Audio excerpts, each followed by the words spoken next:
ایک ہے رسول پاک کی تشریف آوری پر اظہار مسرت کرنا، وہ مسلمان کا ایمان بھی ہے اور ایمان کا تقاضا بھی ہے۔ حضور کی تشریف آوری پر اظہار مسرت، اظہار خوشی، شریعت اسلامیہ کے دائرے میں رہتے ہوئے جشن منانا، اور ایک ہے ساتھ ان مقاصد کو بھی سمجھنا جن مقاصد کے لیے محبوب پاک دنیا میں تشریف لائے۔ جب ہم اپنے طالب علم کو، بچے کو کسی ادارے میں داخل کراتے ہیں تو ہم اسے پڑھنے کے لیے داخل کراتے ہیں۔ اگر ادارے کے منتظمین اسے بہترین کھانا کھلائیں اور اسے بہترین جگہ رہنے کو دیں اور اس کے لیے سونے کے لیے بہترین جگہ کا بندوبست کریں، صفائی ستھرائی کا ادارے میں زبردست اہتمام کریں، وہ ساری سہولیات بہتر دیں، لیکن اگر بچے کو پڑھائی نہ ہو، ادارہ صاف ستھرا بھی ہے، کھانا بھی بڑا اچھا ہے، سونے کا انتظام بھی بڑا اچھا، ہر چیز ٹھیک ہے، لیکن کتاب کھولی نہ جائے، پڑھائی نہ جائے، تو کیا بچہ وہاں رہے گا؟ تو اگر آپ کہیں گے کہ جناب بچہ واپس کر دو، تو وہ ادارے والے کہیں گے جناب اتنا اچھا کھانا دیتے، اتنا اچھا بندوبست کیا ہوگا، کیوں لے جا رہے ہیں؟ تو انہیں کہا جائے گا روٹی تو ہم گھر بھی کھلا لیں گے بچے، ہم اس کے لیے بہترین بندوبست سونے کا، بیٹھنے کا، آرام کرنے کا گھر میں بھی کر لیں گے۔ مقصود تو یہ ہے کہ پڑھے، تو جس مقصد کے لیے بھیجا تھا جب وہ مقصد ہی پورا نہیں آپ کر رہے تو پھر ہم بچے کو کیوں آپ کے پاس رکھیں گے؟ اصل کام اس کو پڑھانا ہے۔ آپ میری بات سنیں گی اور اشارے سے بات کریں، خاموشی سے، اللہ تعالیٰ آپ کو جزا خیر توجہ کریں گے۔ دوستو، اس بات کو آپ سمجھ لیں، ایک مثال آپ کی خدمت میں عرض کی ہے، نبی پاک کے تشریف لانے کے کچھ مقاصد ہیں۔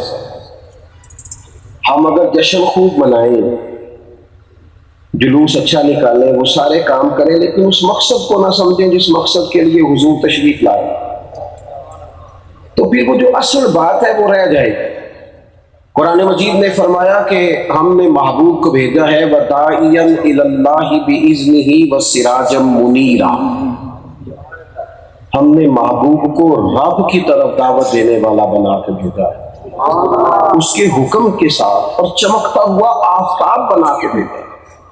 حضور کی تشریف آوری کا پہلا مقصد یہ ہے کہ لوگوں کو اللہ رسول کی جانب دعوت دی جائے، انہیں اللہ تعالیٰ سے جوڑا جائے، لوگوں کو بتایا جائے کہ مالک اللہ ہے، خالق اللہ ہے، رازق اللہ ہے، اور عبادت کے لائق بھی اللہ تعالیٰ ہے، توکل بھی اللہ ہی پہ کرنا ہے، بھروسہ بھی اللہ ہی پہ۔ اور یہ خاص مضمون ہے اہل تصوف کا، خاص عنوان ہے کہ وہ لوگوں کو اللہ تعالیٰ کی بارگاہ سے جوڑتے، رسول اللہ صلی اللہ تعالیٰ علیہ وسلم کے ساتھ وابستہ کرتے۔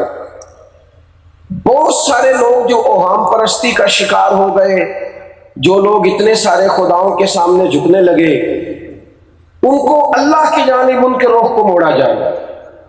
نبی کریم صلی اللہ تعالی علیہ وسلم نے ہمیں سارے اسباب جمع کرنے کا کہا، پیکو ذرا کم کر دیں، سارے اسباب جمع کرنے کا کہا۔ میدان بدر میں نبی کریم علیہ السلام نے تلواریں، نیزے، صفوں کی درست کی، صف بندی، ہر چیز پر توجہ دی، لیکن یہ ساری تیاریاں کر کے خود میرے نبی پاک نے مصلی بچھا لیا اور ساری رات اللہ تعالیٰ سے مدد کا سوال کیا، ساری رات۔ آپ اس بات کو سمجھ لیں کہ نبی کریم نے ہمیں بتایا ہے کہ اسباب تم نے سارے جمع کرنے، لیکن توجہ تم نے اللہ رسول کی جانب رکھنی۔ یہ یاد رکھنا ہوگا وہ جو اللہ تعالیٰ کی مرضی ہوگی۔ اسباب جمع کرو لیکن بھروسہ نہ اسباب پہ کرنا۔ یہ جو توکل ہوتا ہے نا، یہ بندے کو جینا سکھاتا ہے۔ اللہ کی ذات پر جب بھروسہ ہوتا ہے تو انسان ٹوٹتا کم ہے، بکھرتا کم ہے، وہ دھوکہ کم کھاتا ہے، کیونکہ اس کی توجہ اللہ کی جانب ہو جاتی ہے۔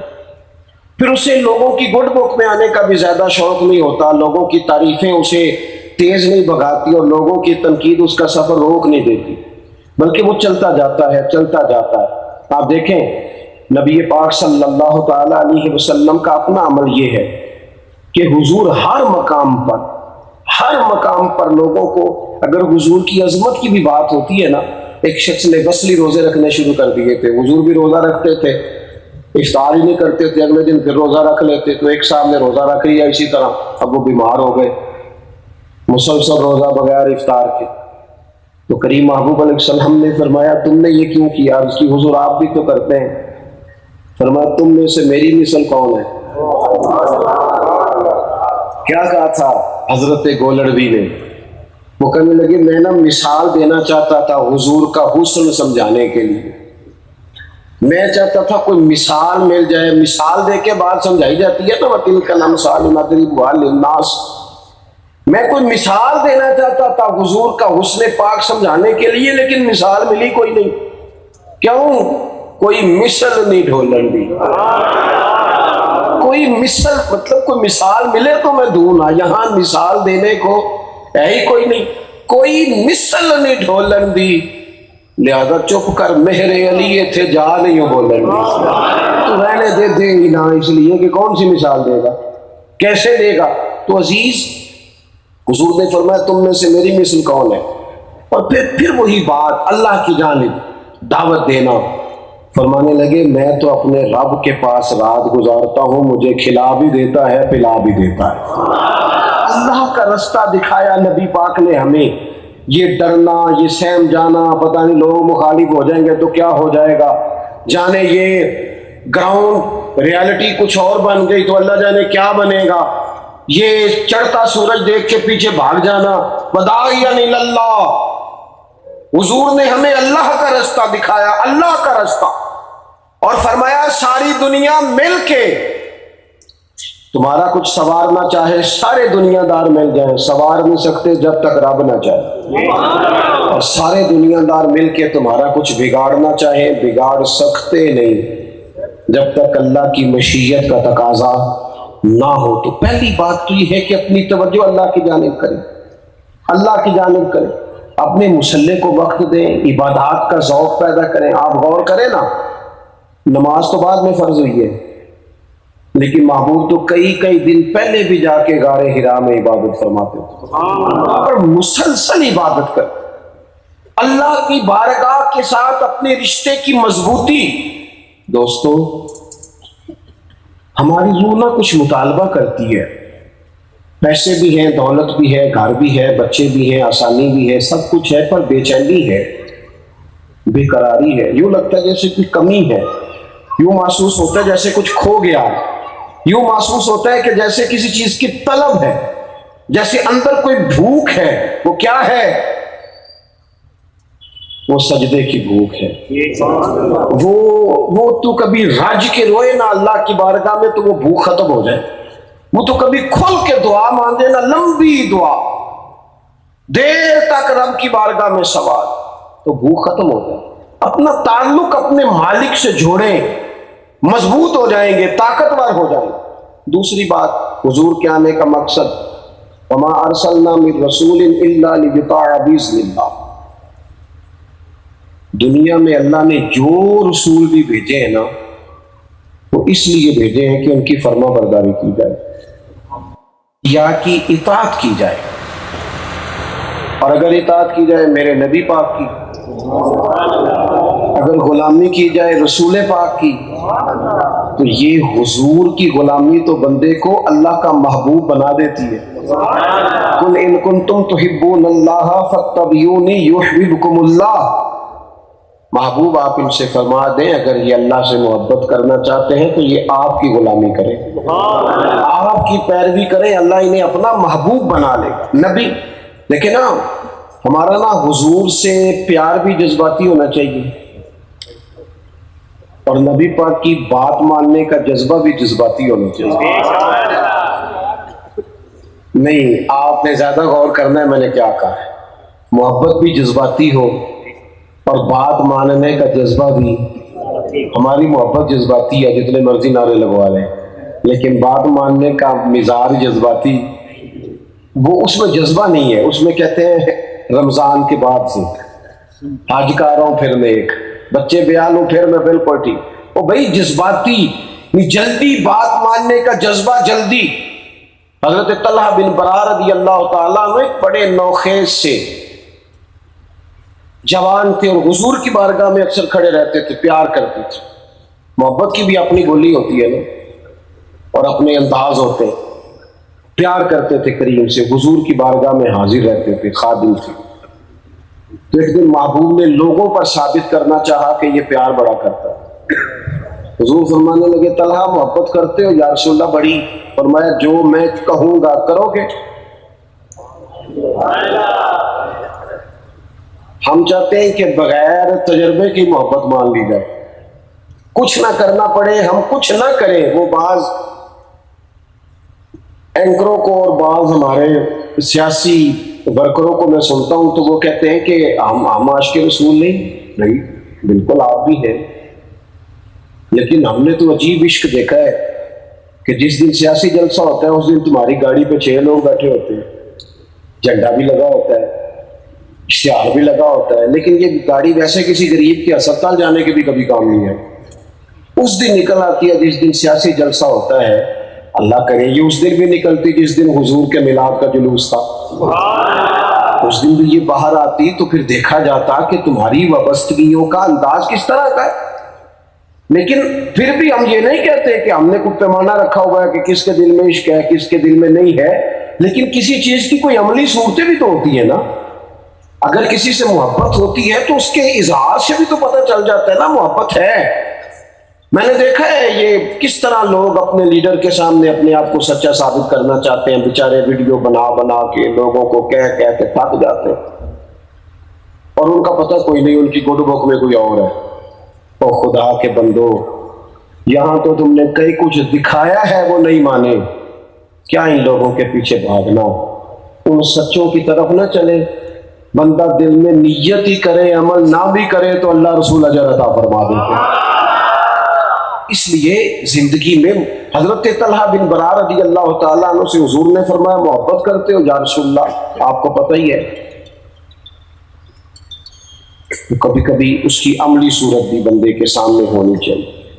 حضور فرمانے لگے جاؤ اپنے باپ کی گردن کاٹ کے لاؤ. میں نے کہہ دیا، آپ نے سن لیا، کام خاصا مشکل ہے. باپ کی گردن، انہوں نے نہ تشریح نہیں پوچھی، تفصیل نہیں پوچھی. حضور پھر جاؤں؟ یا رسول اللہ واقع جاؤں؟ حضور پھر میں جانے لگا ہوں، کوئی بات ہی نہیں کی. جاؤ باپ کی گردن کاٹ کے لاؤ. چھلانگ لگا دی، نکل گئے. سانو قید سجن دا گہنا ہے، وہ جنج رکھے اونج رہنا ہے. دوڑ کے گئے. حضور نے فرمایا پکڑ کے لاؤ بھائی. دو صحابہ جا کے پکڑ کے لائے تو نبی کریم فرمانے لگے بس لوگوں پہ ثابت ہی کرنا تھا، میں کوئی رشتے توڑنے نہیں آیا، میں تو جوڑنے آیا ہوں. بس لوگوں کو بتانا تھا کہ بات ماننے میں صحابہ کا انداز دیکھے نا. خطبہ دیتے دیتے حضور نے روٹین میں کہا، ابھی میں نے بھی تھوڑی دیر پہلے کہا بھی اپنی جگہ پہ بیٹھ گئے دوست. بعضوں کا باتیں روٹین کی ہوتی ہیں. ہم یہ چاہتے ہیں کہ ہمیں نامینیٹ کیا جائے اور پھر ہمیں اس میں سے اپنی مرضی کا مطلب بھی نکالنا آتا ہوتا ہے، اور پھر ہم یہ بھی کہتے ہیں کہ دین یہ بھی تو کہتا ہے نا، دین اس کی بھی تو بات کرتا ہے نا کوئی گنجائش کسی نہ کسی طریقے سے اپنی من پسند نکالنے کی صحیح کرتے. محبوب جمعہ پڑھا رہے تھے، ایک صاحب کھڑے ہو گئے جمعے کے دوران. حضور نے فرمایا بیٹھ جاؤ، ایک روٹین کی بات، بیٹھ جاؤ بھائی. ایک صحابی مسجد کے اس کونے میں تھے، ان کے کان میں آواز گئی، باہر گلی میں تھے، بیٹھ جاؤ. وہ وہیں بیٹھ گئے. ایک اس کونے میں تھے، کان میں آواز گئی، بیٹھ جاؤ، وہیں بیٹھ گئے. ایک اس کونے میں تھے، آواز گئی کان میں، وہیں بیٹھ گئے. جمعہ مکمل ہوا. اللہ کے محبوب نے فرمایا آپ کہاں تھے؟ یا رسول اللہ اس کونے میں تھا، آ رہا تھا، آواز آئی بیٹھ جاؤ، میں وہیں بیٹھ گیا.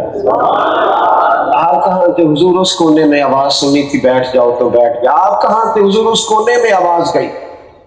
محبوب فرمانے لگے نہ آپ سے کہا، نہ آپ سے کہا، نہ آپ سے کہا، ان سے کہا تھا. یا رسول اللہ آپ نے نام تو نہیں نہ لیا. بات ماننے میں جلدی، عمل کرنے میں جلدی، اطاعت کرنے میں جلدی. سانو قید سجن دا گہنا ہے، وہ جنج رکھے ایسا اونج رہنا ہے. اور ہم نے نہ کبھی ہم نے نہ کبھی قطرے پہ غور کیا اور نہ دریا دیکھا، نہیں دیکھا، بس جہاں تیری جھلک دیکھی وہیں ڈوب گئے۔ دوستو اطاعت کرنے میں جلدی، فرما آپ کبھی صحابہ کا انداز دیکھیں، اور سیاڑے لوگ سیاڑے، ایسا نہیں کہ کچھ لوگ ملنگ قسم کے بھی ہوتے ہیں نا، تو ان کو کئی دفعہ کسی کام پہ لگانا آسان ہوتا ہے، اور اگر کوئی بندہ دانشور ہو، معاملہ فہم ہو، دنیا کے سارے اتار چڑھاؤ سے آگاہ ہو، اس شخص کو کسی طرف لگانا، حضرت عبداللہ ابن عمر رضی اللہ تعالیٰ عنہ یہ مفتی ہے مدینہ منورہ، جن چند لوگوں سے صحابہ جا کے فتویٰ لیتے تھے ان میں نام ہے حضرت عبداللہ ابن عمر، اور یہ ان کا علم ہے اور عمل یہ ہے کہ میرے نبی کریم نے فرمایا عمر تیرا بیٹا عبداللہ نیک آدمی ہے، حضور نے انہیں نیک کہا، اتنا بڑا آدمی، لیکن اطاعت کرنے میں نا، حضور کی غلامی کرنے میں جنون کی حد تک، شوق کی حد تک، میں نے کہا ہم تو وجہ ڈھونڈتے پھرتے ہیں نا جی، اور چلو اس کی بھی گنجائش ہے، اس کی بھی گنجائش ہے، ہم تو ہیں ہی راہ رخصت کے مسافر، عزیمت کا سبق پڑھتے ہی نہیں، راہ رخصت کے مسافر۔ مسجد نبوی شریف میں ایک دروازہ تھا، حضور کے زمانہ مبارکہ میں وہاں سے عورتیں آیا کرتی تھیں، حضرت عمر نے منع کر دیا، فرمایا بھئی عورتیں گھر میں نماز پڑھا کریں، مسلمان مردوں کی تعداد زیادہ ہو گئی اور فتنے کا ڈر ہے، یہاں جگہ اس ترتیب کی، خواتین گھر میں رہیں،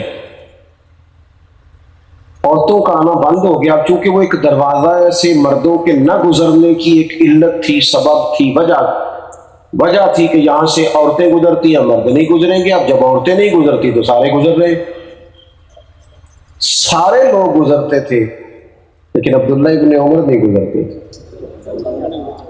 لوگوں نے کہا حضور آپ کیوں نہیں گزرتے؟ فرمایا نبی کریم نے منع فرمایا، کہا وہ تو ایک وجہ تھی اب ختم ہو گئی، فرمانے لگے وجہ کا نہیں پتا، حضور نے منع کیا، لہذا ساری زندگی اس دروازے سے گزرنا نہیں گزرنا، چونکہ بس محبوب نے منع کر دیا، طے کر لیا تھا انہوں نے کہ ہم نے نبی پاک کی غلامی کرنی ہے، طے کر لیا تھا۔ تو ایک مقصد تو یہ ہے کہ حضور نے اللہ کی جانب بلایا، ایک مقصد یہ کہ حضور کی فرما برداری کی جائے۔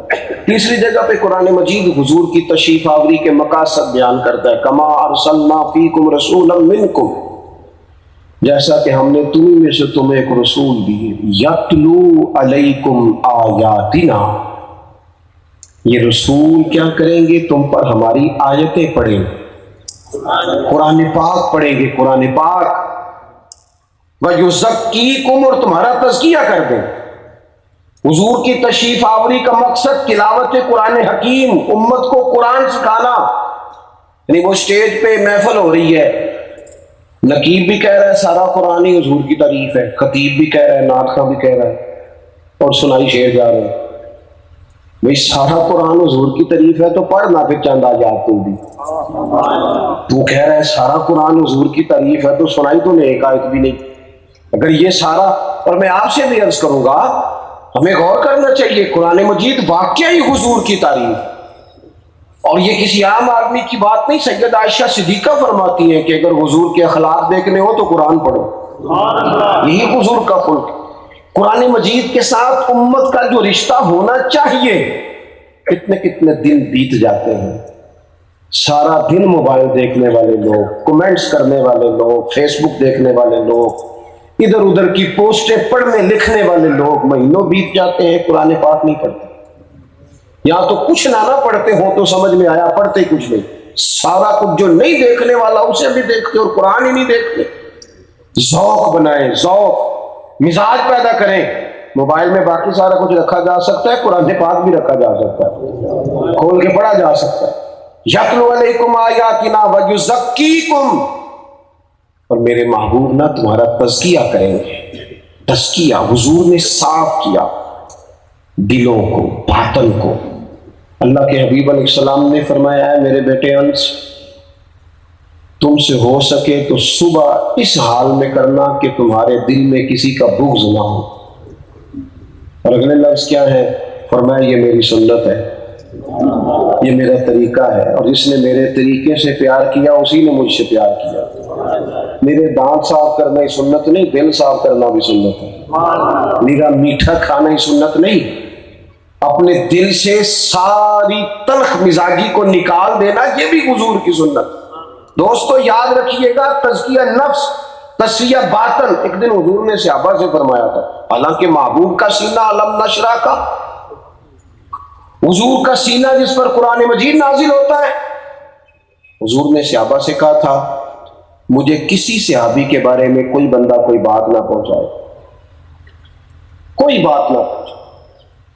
کچھ باتیں قابل اصلاح ہیں، وہ ایک الگ معاملہ، لیکن کمزوریوں کا ذکر کرنا، دوسروں کے دلوں میں دوسروں کے لیے بیج بونا، فرمایا کوئی کسی کے بارے میں کوئی بات نہ کرے، میں اپنا سینہ سب کے لیے کشادہ رکھنا چاہتا ہوں۔ حضور نے تو ہمیں صاف دل بنایا، اور یہاں کیا حال ہے، ہر رشتہ ہی مادہ پرستی کا، ہر تعلق ہی مطلب کا، الا ماشاء اللہ۔ کسی بھی شخص سے میل ملاپ کرنا تو اس میں کچھ ایسی چیزیں لے آنا جو ذاتیات پہ آ جائیں۔ میرے عزیز، اپنی زندگی میں یہ حضور کے آنے کا مقصد سمجھے۔ پھر آگے فرمایا وَيُعَلِّمُكُمُ الْكِتَابَ وَالْحِكْمَةَ، محبوب تمہیں کتاب بھی سکھائیں گی اور حکمت، دانائی، بصیرت، شعور، فہم و فراست، تدبر، یہ رسول پاک کے آنے کے مقاصد ہیں۔ جذباتی فیصلے نہ کرے زندگی میں، ہمیشہ جو طبیعت میں آئے وہ کر گزرے۔ میں دیکھتا ہوں آج کل جس چیز کی سب سے زیادہ کمی ہے وہ حوصلہ ہے، تحمل مزاجی ہے، بردباری نہیں، اور بات چھوٹوں میں نہیں اور بعض جگہ بڑوں میں بھی نہیں، من چاہے فیصلے کر دیتے ہیں جذباتی۔ اور پھر کچھ لوگ ایسے ہیں جو بالکل، ہمارے ایک بزرگ تھے وہ کہا کرتے تھے، ہمارے چچا جان تھے تو رشتے میں تو ان سے بعض لوگ پنچایت کے فیصلے فوصلے کبھی کرا لیتے تھے، تو کبھی کبھی انہیں عذرائے محبت کہہ دیتے تھے، کہتے پا جی تھوڑے کو جڑا پہلو آ جائے نا تسی وہ دئیے، اور دوسرے کی بھی سن لیا کرو۔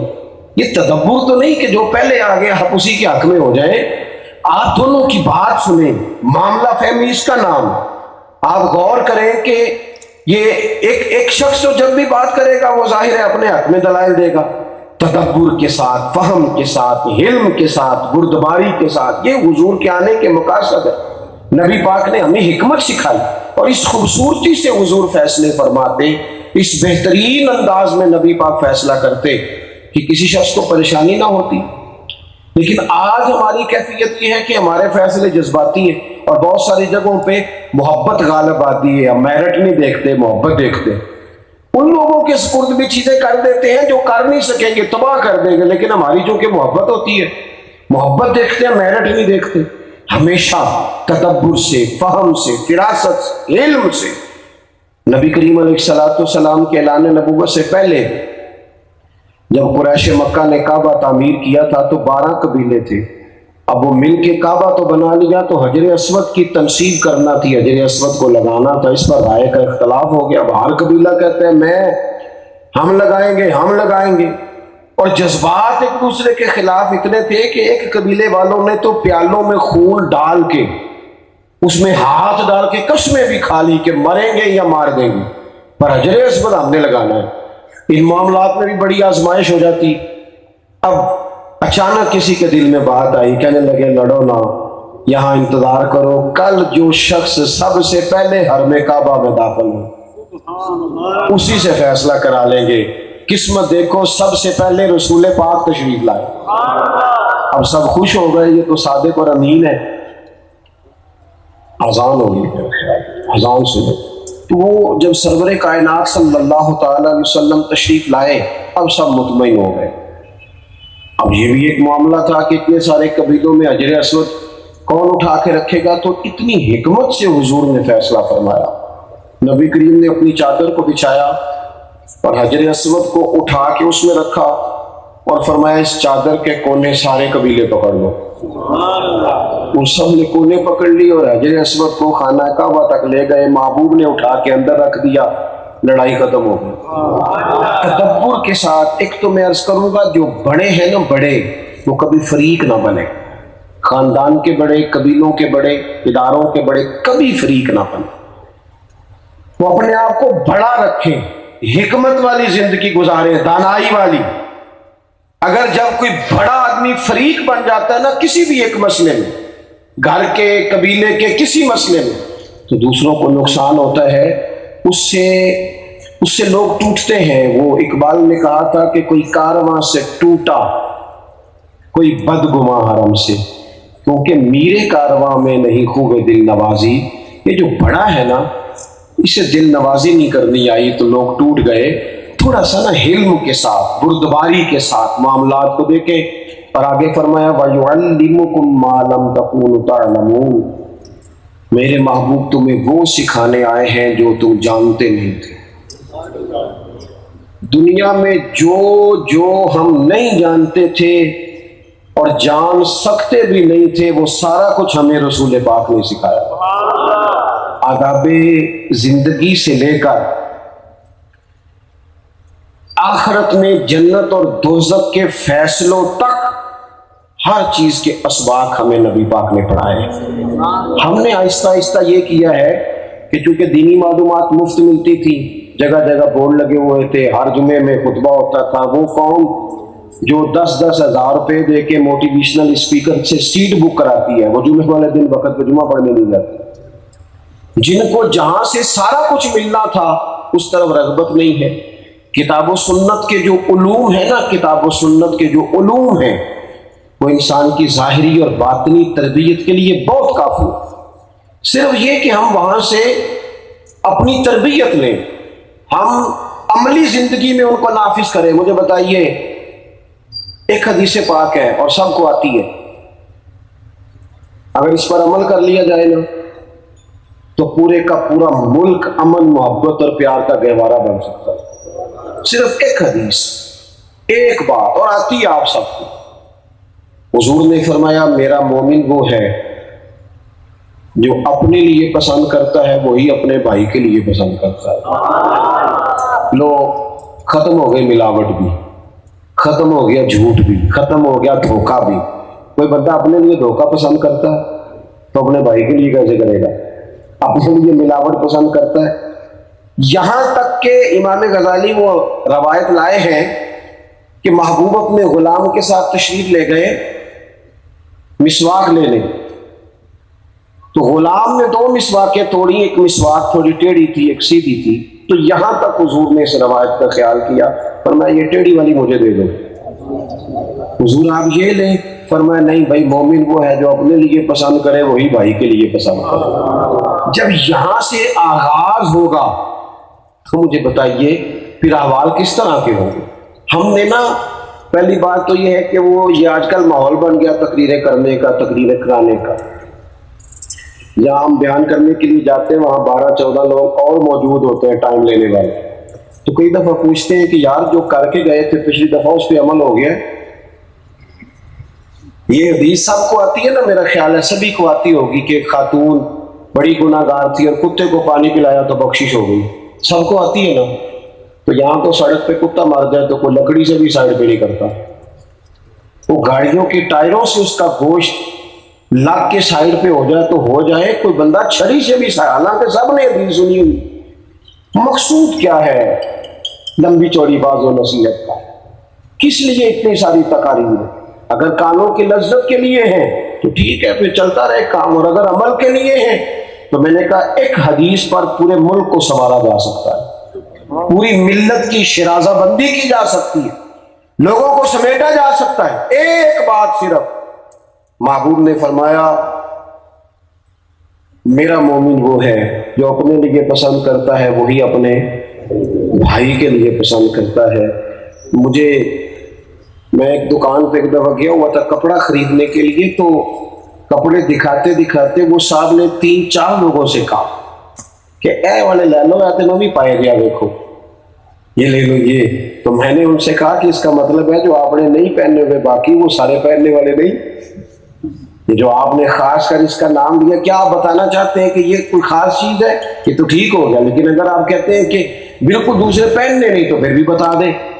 تو میں نے پھر ان کو یہ حدیث عرض کی، میں نے کہا اس پر آپ غور کریں کہ کوئی بھی ایسی چیز نہ بیچیں، کوئی بھی نہیں۔ ہم اس وطن میں رہتے ہیں جہاں اتنی خوفناک خبریں بھی ملتی ہیں کہ دوائیوں میں ملاوٹ ہوتی ہے، ادویات تک میں لوگ دھوکہ دہی کا مظاہرہ کرتے ہیں تو حضور کے آنے کے مقاصد سمجھے، محبوب داعیہ اللہ بن کے آئے ہیں، ہمیں حضور کی اطاعت کرنی ہے، نبی کریم تزکیے کے لیے تشریف لائے ہیں، حضور نے ہمیں کتاب و حکمت سکھائی ہے، حضور نے ہمیں علوم سکھائے ہیں، ہمیں اصل مقصد جو نبی کریم نے دیا ہے ہمیں اس مقصد کی طرف بڑھنا ہے۔